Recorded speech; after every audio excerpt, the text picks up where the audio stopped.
ئێمە لەم خاڵەیە هاوبەشین، بەڵام ئەم بینایە ئەم ژوورەی کە ئەوان دروستیان کردوون ژوورێکی تر لەسەر و ئەمەوە دروست دەکەینەوە کە بریتە لە تەوحیدی حاکمیەتێک. تەوحیدی حاکمیەتەکە ئێرە شوێنی نییە کە باسی بکەمەوە، بەڵام ئێمە ئەڵێن چۆن خوای گەورە فەرمێ قل هو الله ئەحەد، لە بەرامبەری شێوەکو شرک ئەفەرمێ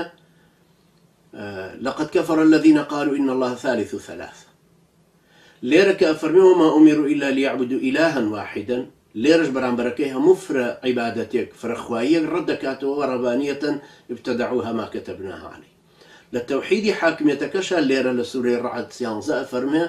والله يحكم لا معقب لحكمه. أم حكم الشمولية تشريع تنفيذ قضاء وتكجكات. لبرامبري شال الشركة كان لبستويكي الشراء أفرمي أم لهم شركاء شرعوا لهم من الدين ما لم يأذن به الله.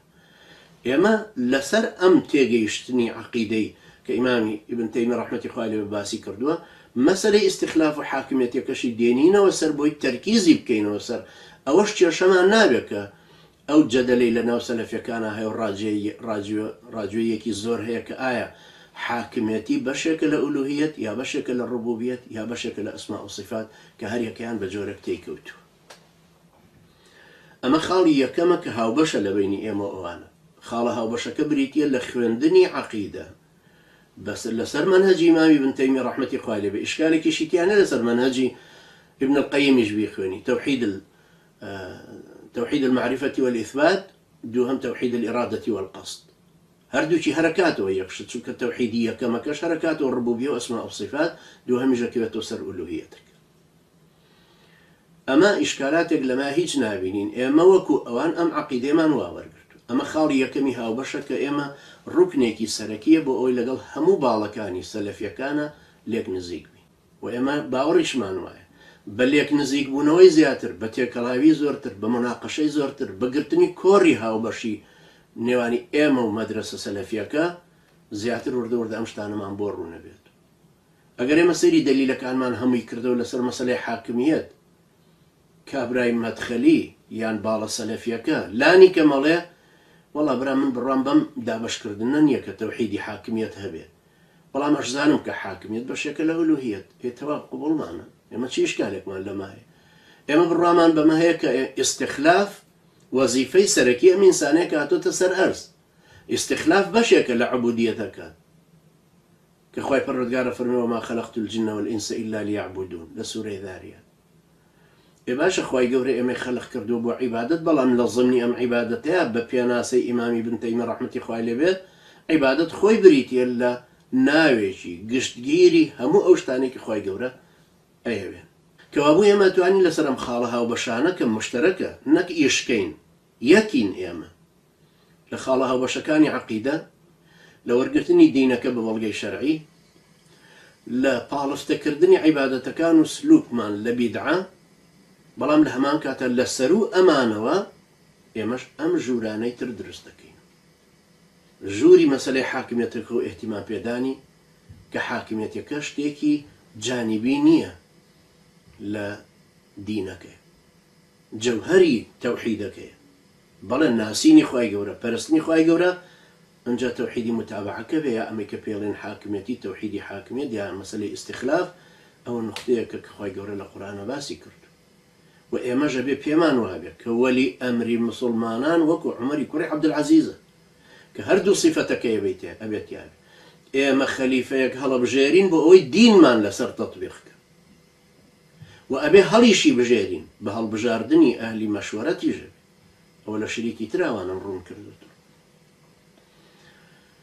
وإيش كردن مان فرقي بين إيما وأوانيك كارنا كان بون منبابلين بالي ما مسعد الكريم يعني كسانێکی ترکە لە سیاسەتە کە نەبن ئێمە باوەڕمان وایە کارکردنی سیاسیش بەشێکە لە دینەکە کە سیاسەتی شەرعیە سیاسەتی شەرعیمان وەکو کارکردنی ئومەتیمان بۆ هێنانەوەی دینەکە یان ئیدارەی دەوڵەت و ئاڕاستەکردنی کۆمەڵگەکە وەختێک کە ئەبین بە دەسەڵاتدار بە پشتیوانی خوای گەورە کەوابوو ئێمە لەسەر ئەم خاڵە هاوبەشانەکە هەمان خاڵی هاوبەشمان وەرگرتووە ئەوانەی ئیخوانمان وەرگرت بوو هەمان خاڵە هاوبەشە سەرەکیەکان ڕوکنە سەرەکیەکان لە مەسەلەی عەقیدە وەرگرتنی دینەکە بە دەلیل و سیاسەتی شەرعی و پاڵفتەبوونی وەلا و بەڕائەکەمان ئەوە ژوورەکانی تر لەسەرێ دروست دەکەین. ژوورەکەی سەر یعنی ئەم عەقیدەیە کە ژوورەکەی لە خوارێ ڕبوبیە و ئولوهیە و ئەسما و صیفاتەکە کە هەیە تەوحیدی حاکمیەتیمان لەسەر بینا کردووە لەسەری جیامان کردوتەوە بەجیا بە تایبەتی بڵێن تەوحیدی حاکمیەت چونکە ئەم زەمانەوە ئەخوازێ ئەجینا زمانی ئیمامی ابن تەیمیە ڕەحمەتی خوای لێ بێ کە ئەوانەی تەڕح کردووە 721 ساڵ خۆ پێشتریش خەڵک تەوحیدی خوێندووە خەڵک بە جیاوازیش تەوحیدی خوێندووە ئێمە یەکێکشمان لێ ڕازە بێتەوە مەلایکەش دێڵە کاکە عیبی تەوحیدەکەی لای من چییە کە منیش ئەڵێم تەوحیدی خوای پەروەردگار لە ذاتی لە صیفاتی لە ئەفعالی هێبرا بۆ ئێوە ئەوەی ابن تەیمیەتان قبوڵە بۆچی ئەمەی ئەشعریەکانتان قبوڵ نییە یەکی معتەزیلەش دێڵە برا قازی عەبدولجەباریش ئاوای و تو ئاوای تو ئاوای باشە ئێوە بۆ ئەوەی خۆتان قبوڵە قازی عەبدولجەباری معتەزیلەتان قبوڵ نییە و هەروەها بەڵام ئێمە و مەدرسە سەلەفیەکە لەم نقطەیە مشتەرەکین لەبەرەوە ئێمە نە ئەشعەرین نە معتەزیلەین نە ماتۆریدیشین ئێمە لەسەر ئەم خەتە سەلەفیە ئیمامی ابن تەیمیە ڕەحمەتی خوای لێ بێ تەوحیدەکەمان وا وەرگرتووە لەم سەردەمەیە کە حاکمیەتێکە ئەوەندە ئاڵۆز بووە و دەسەڵاتدارانی کوفری ڕۆژ ئاوایی کافران و مرتدانێکی تریان لە وڵاتی مسلمانە کردووە بە حاکم و شریعەتی خۆیان خستۆتە لاو و خۆزعەبولات و گەڕە لاوژەی خۆیان هێناوە کە کردویانە بە قانون و دەستور لە وڵاتی ئێمە ڕاستکردنەوەی ئەمەمان پێویست ئەمەش ناڵین بەشێکە لە سیاسەتی شەرعی ئەڵین بەشێکە لە خودی عەقیدەکە وەکو تەوحیدی حاکمیەتی ئەم خاڵێ ئەم ژوورەیەکە لەسەر ئەو ژوورەی تر بینایەکەین ئەم ژووری دەلیلی شەرعەکان لەسەری ڕۆین قاتەکەی دووهەمیش هەر لەسەر هەمان شدەڕوە کە ئێمە باوەڕمان وایە بێ هەموو شتێک بە دەلیلی شەرعی وەربگرین لە حرامکردن بیان لە حەڵالکردن لە عەقیدە بێ لە عیبادەت بیان لە ئەحکامە شەریعەتەکان بێ یان لە سلوک بیان لە ئاداب و نەریت و قیەمی کۆمەڵایەتی یان لە کارکردنی سیاسی بێ هەر شتێکی تر بێ